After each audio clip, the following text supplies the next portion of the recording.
Bonjour à tous et bienvenue sur yakakak.fr, je m'appelle Erwan et dans ce nouvel épisode de Focus, on va faire le point sur un nouveau plugin qui vient de sortir chez FX Factory par l'éditeur iWaki qui permet en fait de dépoussiérer un petit peu les fondus. Donc on a l'habitude de faire des fondus, soit des fondus un cut, vous voyez, comme ceci.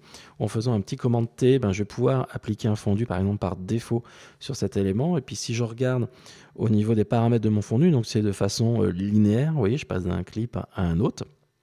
Et dans FCP10, j'ai des paramètres, en fait, je peux quand même changer quelques valeurs, par exemple, les modes de fusion que je vais pouvoir comme ça appliquer entre les éléments. Vous voyez, entre vidéo, ombre, voilà, des choses un petit peu différentes. Et je vais pouvoir jouer sur la quantité de matière, vous voyez, comme ceci, avec différents entrées-sorties, et puis degré d'atténuation, voilà. Je peux modifier quelques paramètres. Donc plus sur la fusion entre mes deux clips. Donc là, je pourrais lancer, vous voyez, cet élément. Donc ça, je peux le personnaliser, mais c'est toujours de façon linéaire. Donc là, je joue sur les modes de fusion. J'ai quelques modes de fusion à ma disposition, mais si j'ai envie de de jouer sur le timing en fait des apparitions du clip entrant-sortant, il faudrait que j'aille plus soit jouer manuellement au niveau des courbes d'opacité des deux clips, soit aller dans Motion pour faire des choses un petit peu plus complexes. Donc iWaki a sorti un nouveau plugin qui s'appelle Super Dissolve, donc qui va permettre de jouer sur les fondus et surtout de se les personnaliser. Donc pour cela, j'ai installé la version d'évaluation. Donc vous retrouvez dans iWaki Super Dissolve dans les transitions. Et si j'augmente un petit peu la vue ici, vous voyez, on a 6 éléments. En fait, ce sont 6 pré-réglages. Vous avez le fondu enchaîné par défaut, le plugin. Vous avez le fondu entrant-sortant. Sortant-entrant plutôt. Donc fondu au noir et ouverture au noir. Vous avez le fondu vers une couleur. Je passe par une couleur et ensuite, hop, je reviens vers l'élément. Donc on pourra choisir la couleur, bien sûr. Et puis on a les versions un petit peu évoluées, donc du fondu vers la couleur et du fondu enchaîné dessus. Et c'est ce dernier que je vais prendre parce que du coup dans celui-ci on retrouve tous les paramètres et toutes les options. Et pour aller plus vite, ça va me permettre de l'ajouter. Donc une fois que l'on applique la transition dessus, je vais fermer cet élément-là, ou je vais le réduire tout simplement. Vous voyez, comme ceci, et je vais baisser mon interface pour qu'on voit un petit peu mieux ce qui se passe. Alors, je vais sélectionner ici ma transition. Alors, le iWaki ici, bien sûr, disparaît quand vous achetez la version full, mais je n'ai pas eu le temps d'envoyer une lettre à l'éditeur, donc je préférais vous montrer cet élément. Et donc, je vais pouvoir aller regarder un petit peu mon fondu dessus. Et vous voyez qu'avec cet élément-là, j'ai accès à toutes les options de mon élément. Et surtout, j'ai le mode, le design mode ici, qui est très très très pratique parce que ils ont fait une interface pour visualiser en fait son fondu. Donc c'est quelque chose de très intéressant. C'est-à-dire que vous voyez que là j'ai mon clip sortant avec mon clip entrant qui est au-dessus. Donc en vert c'est mon clip sortant. Donc vous voyez ici les pourcentages de présence de votre clip. C'est-à-dire qu'au début il est présent à 100% et puis plus j'avance, plus sa présence diminue. Et alors que la présence du clip sortant, bien sûr, augmente dessus jusqu'à 100%. Donc là, je suis de façon linéaire, vous voyez, c'est extrêmement simple. Et ce qui va être intéressant, c'est qu'on va pouvoir jouer sur les courbes, sur les différents types de courbes, ici directement. Alors, si on regarde au niveau de l'inspecteur, je vais avoir ici, tout en haut, les types, donc afficher ou non l'interface. Donc ça revient au même que le petit bouton bleu qui est ici. Et puis ensuite, je peux transformer donc mon effet. Donc par défaut, j'avais choisi un dissolve, mais je peux demander à ce que ce soit un fondu au noir ou une ouverture au noir. D'accord ? Donc, voilà pour les premiers paramètres. Ensuite, on a différents paramètres. Alors, on va les masquer parce que je vais vous montrer. On a le blending, easing, split et le display. Hop, que je vais afficher ici. Voilà, comme ceci. J'ai tous ces affichés. Alors, on va commencer par le blending. Le blending va vous permettre, comme dans la transition par défaut dans Final Cut Pro 10, de choisir entre différents modes de fusion, c'est-à-dire comment quand la transparence va jouer entre les deux clips, comment les clips vont interagir entre eux. Donc ça, on va pouvoir utiliser les différents types de fusion. Ça rejoint dans les calques Photoshop, sauf qu'ici, on en a beaucoup plus que dans la version par défaut. Et donc, on va pouvoir, vous voyez, changer vraiment le type d'interpolation, comme ceci. Source in, oh oui, ben, on va faire le maximum là, voilà. Et puis, derrière, on pourra jouer sur les différents paramètres. On va pouvoir jouer aussi sur l'ordre des calques, c'est-à-dire que je pourrais faire incoming, outcoming. Alors, je vais par exemple prendre divided. Voilà, ici, on va voir la différence entre les deux. D'accord, donc c'est l'ordre en fait d'apparition. Donc ça peut faire des effets. En fait, c'est comme un invert que vous pouvez faire par rapport à votre mode de fusion. Donc ça peut être intéressant. Restore alpha, ça veut dire que ça va jouer ici sur votre luminance en fait, parce qu'il n'y a pas d'alpha par défaut, mais vous pouvez jouer en fait sur la luminance de votre clip. Et puis ensuite, vous avez l'opacité générale en fait de vos plans qui est ici. La chose qui est assez intéressante, si je repasse en mode source, voilà, de base, c'est la possibilité de jouer sur le gamma. C'est-à-dire, au niveau de la transparence, je vais pouvoir jouer sur les différents types de gamma. Donc, si je suis sur une version linéaire de mon gamma, vous voyez, je vais récupérer plus d'informations. Après, je peux travailler avec le mode sRGB. D'accord, donc j'ai quelque chose de beaucoup plus atténué. Ou sinon, je peux inverser justement ce mode sRGB, ouais, au niveau de la transparence. Et puis sinon, je peux définir quel gamma je vais utiliser pour la transparence. Donc soit, vous voyez, j'enterre un petit peu mes éléments, soit je prends un gamma beaucoup plus faible et donc du coup, j'ai beaucoup plus de couleurs. Attention, ne pas aller dans des valeurs un peu extrêmes, vous voyez, comme ici, ça fait des choses un petit peu crado. Donc voilà, donc je vais pouvoir par exemple atténuer ici mon élément et visualiser, vous voyez, mon effet tout simplement. Donc là on est juste dans les modes de fusion et voir comment interagissent au niveau des couleurs mes deux clips. Donc là je suis toujours en mode linéaire. Le paragraphe suivant, easing, va me permettre de jouer sur le timing en fait de mon interpolation et de mon fondu. C'est-à-dire que pour l'instant c'est linéaire, vous voyez, au niveau de l'apparition. Mon clip apparaît directement comme ceci, voilà, de façon linéaire, donc voilà, il n'y a pas de surprise. Donc, je vais pouvoir changer cela et je vais pouvoir, par exemple, demander à passer à d'autres modes. Et donc là, on va choisir le type de courbe. Par exemple, si je choisis le Ease In, ici qu'on connaît dans FCP10 au niveau du son, c'est-à-dire que je vais avoir, par exemple, vous voyez, au lieu d'être linéaire, mon clip sortant va être beaucoup plus présent. Et puis ensuite, va passer d'un coup sur mon clip sortant. Vous voyez, comme ceci. Et donc là, c'est en fait la courbe d'apparition et de présence en fait de mon élément. Donc j'ai différents modes comme ça, quadratiques qui ressemblent beaucoup. On peut aller dans le Ease Out, vous voyez ici. Donc là, c'est l'inverse, c'est que mon clip sortant disparaît très vite. Et après, j'ai mon élément qui arrive en dessus. Donc je peux aller encore plus avec l'exponentielle. Vous voyez, j'ai quelque chose de beaucoup plus fort. Donc là, mon clip sortant disparaît très très vite. Par contre, vous voyez, il reste présent lentement. On voit ici dans les parties qui sont en haut, là-dessus. Donc ça peut être assez intéressant de pouvoir contrôler soi-même en fonction de ce qui se passe à l'écran, en fonction de la matière présente lors du cut, pour à un moment donné, s'il y a des choses qui apparaissent, qu'on a envie de garder à l'image plus longtemps ou moins longtemps. Ce qui va être intéressant aussi, c'est que parfois on a besoin de régler, par exemple d'une image ou deux, l'entrée ou la sortie dessus, et le faire manuellement au niveau de la timeline, ça peut être un petit peu compliqué. Donc ici, iWiki a donné des paramètres qui vont me permettre de déplacer, vous voyez ici, le point d'entrée. C'est-à-dire que je peux dire que ça démarre beaucoup plus tard, d'accord, ou que ça finit beaucoup plus tôt. Voilà.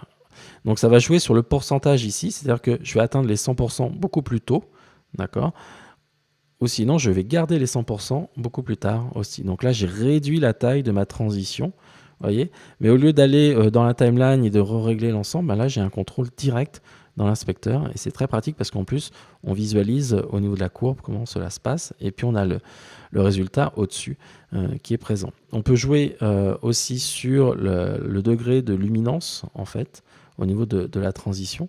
Et puis on peut rajouter une fonction blur pour flouter aussi au niveau de la transition les plans. Donc c'est-à-dire qu'il va flouter l'arrière-plan et ça va redevenir, hop. Alors mes plans étaient déjà un petit peu flous à la base à l'arrière, mais ça va vous permettre, vous voyez, d'avoir le flou sur la transition pour adoucir. Dans certains cas, si vous avez trop de matière trop présente, ben vous allez pouvoir adoucir grâce à la fonction blur. Alors là, c'est intéressant, mais en fait, ici, on agit uniquement sur les clips sortants. C'est-à-dire que mon clip en arrière-plan, lui, apparaît toujours de façon linéaire, c'est-à-dire il dépend en fait de la disparition de mon clip sortant. Donc le clip entrant, lui, il est toujours là, de la même manière. Ce qu'on peut faire ici, et c'est un peu la nouveauté, c'est-à-dire qu'on va pouvoir jouer sur un fondu qu'on appelle asymétrique. Alors asymétrique, qu'est-ce que ça veut dire? Ça veut tout simplement dire que je vais avoir aussi une courbe pour mon clip entrant et que je vais pouvoir jouer sur cette courbe. C'est-à-dire que je vais pouvoir aussi mettre, par exemple, une courbe exponentielle. Donc vous voyez, à un moment donné, je n'ai plus rien et hop, mon clip apparaît dessus.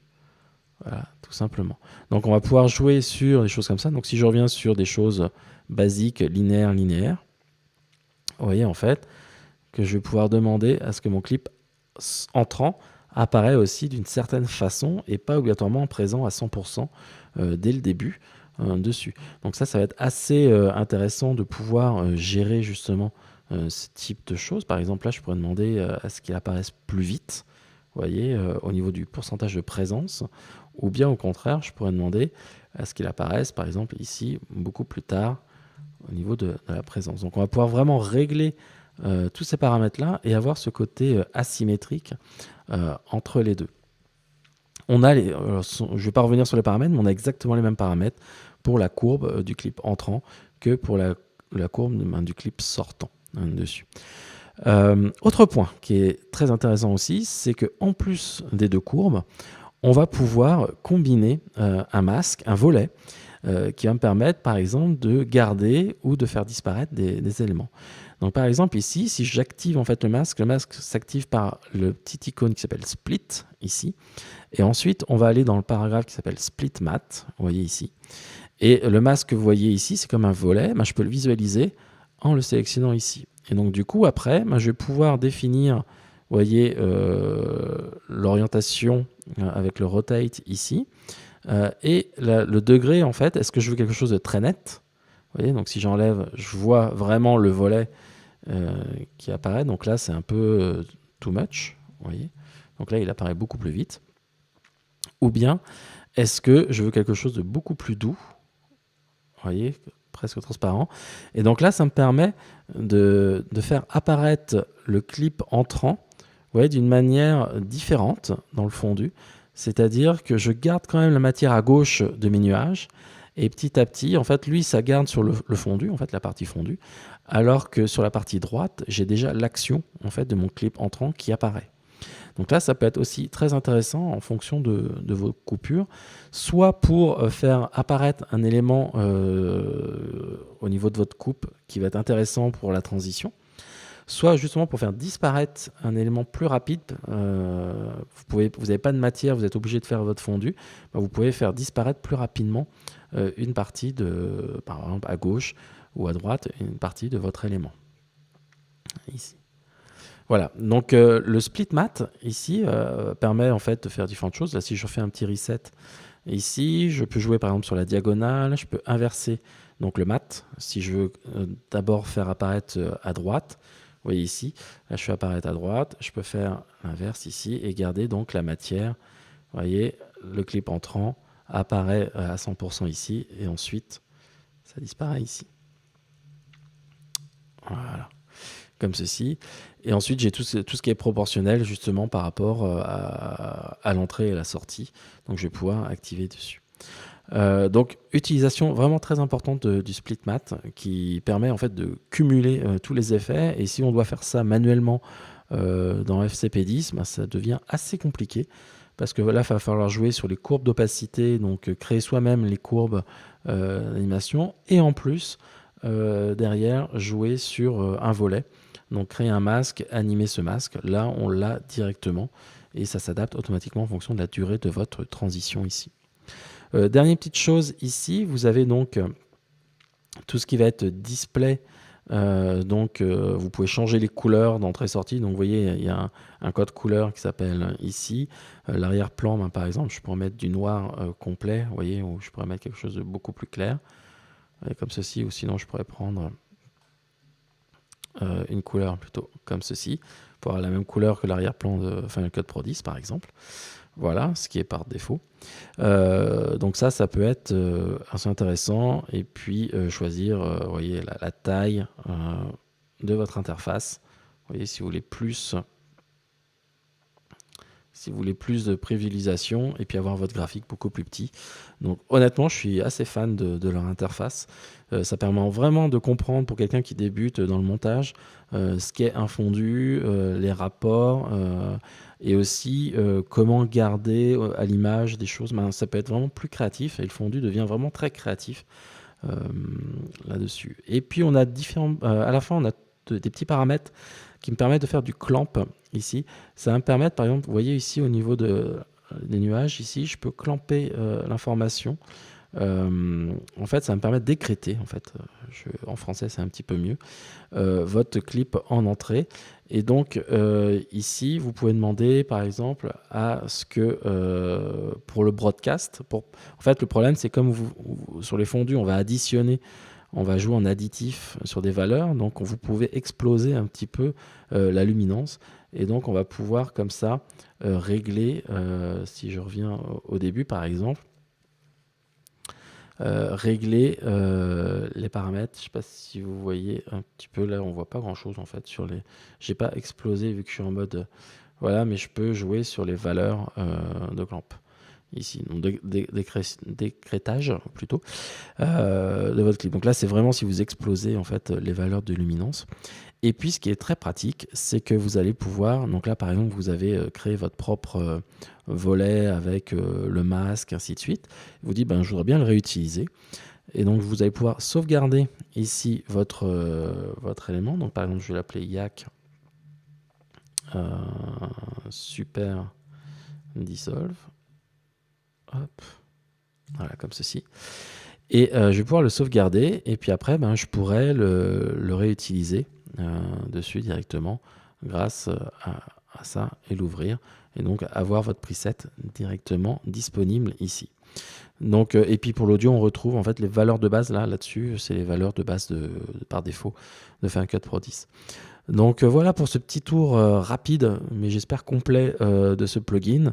Donc iWiki Super Dissolve qui est disponible sur la plateforme FX Factory.